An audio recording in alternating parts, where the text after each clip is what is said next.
आज बात करेंगे गोरखपुर में बढ़ते अपराधियों के आतंक की, क्योंकि आपको बता दें कि दाऊदपुर चौराहे पर गोरखपुर में ऐसी तस्वीर सामने देखने को मिली है। आप स्क्रीन पर देख सकते हैं एक युवक को कैसे भीड़ ने दौड़ाकर कुछ असामाजिक तत्वों ने पीटा और उसे सड़क पर ही अधमरा कर दिया।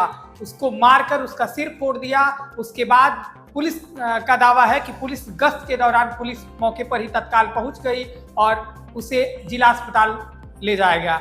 लेकिन आज सवाल बड़ा गंभीर खड़ा ये होता है कि आखिरकार पुलिस जब अस्पताल ले गई तो अस्पतालों पर भी सवाल खड़े होते हैं कि जब जिला अस्पताल ले जाया गया उसके बाद वेंटिलेटर न होने के वजह इमरजेंसी में मिलने के कारण उसे भेजा गया बीआरडी मेडिकल कॉलेज। लेकिन बीआरडी मेडिकल कॉलेज में भी पता चला कि इमरजेंसी की व्यवस्था और वेंटिलेटर नहीं मौजूद है, तो उसे इसी शहर में एक निजी अस्पताल में भर्ती कराया गया। अब इस पूरे मामले को लेकर कई सारे सवाल खड़े हो रहे हैं कि आखिर सीएम सिटी में अपराधी तो अपराधी बेखौफ है, लेकिन जब अस्पतालों की हालत ऐसी देखी जाएगी तो एक सवाल तो बनता ही है। शहर के दाऊदपुर चौराहे के पास सोमवार रात यानी कल रात बीती रात 24 वर्षीय छात्र पर हुए जानलेवा हमले के बाद इलाज व्यवस्था को लेकर कई गंभीर सवाल खड़े हो रहे हैं। गंभीर रूप से घायल युवक को पहले बीआरडी मेडिकल कॉलेज ले जाया गया, लेकिन परिजनों और पुलिस के अनुसार वहां तत्काल वेंटिलेटर उपलब्ध नहीं होने के कारण उसे निजी अस्पताल में भर्ती कराना पड़ा।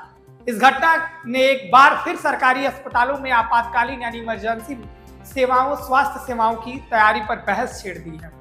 जानकारी के मुताबिक सोमवार रात दाऊदपुर स्थित प्लैटिनम एमआरआई के पास खजनी क्षेत्र के सरसना निवासी 24 वर्षीय छात्र सोनू पर कुछ असामाजिक तत्व कुछ युवकों ने धारदार हथियार से हमला कर दिया।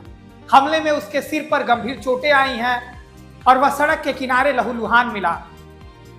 देर रात गश्त कर रही कैंट पुलिस की नजर उस घायल युवक पर पड़ी। पुलिस ने बिना देर किए उसे बीआरडी मेडिकल कॉलेज पहुंचाया, जहां डॉक्टरों ने उसकी गंभीर स्थिति को देखते हुए तत्काल वेंटिलेटर की आवश्यकता बताई। लेकिन अगर हम आपको बताएं तो उसके पहले पुलिस का ही कहना है कि जिला अस्पताल ले जाया गया, लेकिन वहां भी इमरजेंसी सुविधा नहीं मिली तो बीआरडी ले जाया गया। बीआरडी में भी वेंटिलेटर की सुविधा न उपलब्ध होने के कारण उसे वहां से फिर एक निजी शहर के अस्पताल में लाया गया। आरोप है कि मेडिकल कॉलेज में उस समय कोई वेंटिलेटर उपलब्ध नहीं था। बताया गया कि बेड और वेंटिलेटर की कमी के चलते घायल को तुरंत आवश्यक सुविधा नहीं मिली। समय की गंभीरता को देखते हुए कैंट पुलिस ने उसे शहर के एक निजी अस्पताल में भर्ती कराया, जहां उसका इलाज जारी है। डॉक्टरों के अनुसार युवक की हालत अभी नाजुक बनी हुई है। इधर पुलिस ने हमले की जांच तेज कर दी है। घायल के चाचा द्वारा दी गई तहरीर के आधार पर मामला दर्ज किया गया है। परिजनों का आरोप है कि कुछ युवकों ने पहले गाली गलौज की और फिर धारदार हथियार से हमला कर दिया। घटना स्थल के आसपास लगे सीसीटीवी कैमरे की फुटेज भी पुलिस के हाथ लगी है। वहीं ये तस्वीर आप देख रहे हैं मौके से जो उसे पुलिस ले जा रही है, घायल को लहूलुहान हालत में घायल को पुलिस ले जा रही है अस्पताल। वहीं ये ईंट और ये जो ब्लड की तस्वीर आप देख रहे हैं उसी सड़क पर किस तरीके से कुछ असामाजिक तत्व आते हैं। पुलिस बता रही है कि सीसीटीवी फुटेज में 6 लोगों को देखा जा रहा है। अब उनकी तलाशी की जाएगी, उनकी गिरफ्तारी की जाएगी। लेकिन ये बड़ा सवाल गंभीर खड़ा होता है कानून व्यवस्था को लेकर कि आखिर सीएम के शहर के बीचों बीच ऐसे मनचले जो अपराधी भटकते हैं और सबके सामने वो किसी कानून का खौफ नहीं, इस तरीके से लहूलुहान करके मार के अधमरा करके और वो बाइक से फरार हो जाते हैं। आसपास लगे सीसीटीवी कैमरे की फुटेज भी पुलिस के हाथ लगी है, जिसमें 5 से 6 संदिग्ध युवक दिखाई देने की बात पुलिस कह रही है। पुलिस उनकी पहचान कर गिरफ्तारी में प्रयास कर रही है, लेकिन मामले की जानकारी मिलते ही पुलिस के वरिष्ठ अधिकारी भी घटनास्थल पर देखे गए। अस्पताल भी पहुंचे अधिकारियों ने घायल के बेहतर इलाज का भरोसा दिलाते हुए कहा कि हमलावरों को जल्द गिरफ्तार किया जाएगा। वहीं पुलिस का कहना है कि सभी पहलुओं की जांच की जा रही है और सीसीटीवी फुटेज के आधार पर आरोपियों की पहचान की प्रक्रिया जारी है।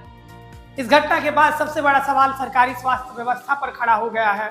पूर्वांचल के सबसे बड़े सरकारी अस्पताल में शामिल बीआरडी मेडिकल कॉलेज जो अपने आप में ही गंभीर मरीजों के लिए समय पर वेंटिलेटर उपलब्ध नहीं करा पाता, तो इमरजेंसी चिकित्सा सेवाओं की स्थिति पर चिंता स्वाभाविक है।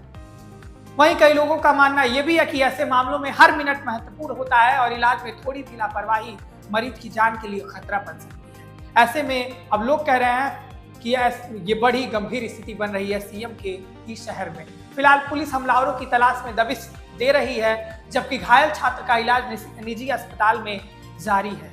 इस पूरे मामले में कानून व्यवस्था के साथ साथ सरकारी अस्पतालों की इमरजेंसी सुविधा भी कटघरे में आज खड़ी हो गई है। अब सभी की नजर इस बात पर है कि आखिर हमलावर कब तक गिरफ्त में आते हैं और इलाज व्यवस्था को लेकर उठे सवालों पर संबंधित विभाग क्या जवाब देता है। फिलहाल इस खबर पर हम भी देखते हैं कि आखिर क्या कुछ और आगे होता है, क्या अपराधियों जो आरोपी हैं उनकी गिरफ्तारी कब तक होती है, क्या कानून व्यवस्था को तार-तार करते ऐसी तस्वीरें आखिर कब तक देखना बंद होगी। अभी के लिए इतना ही। आप देखते रहें बेधड़क खबर। मैं था आपके साथ आतिश कुमार।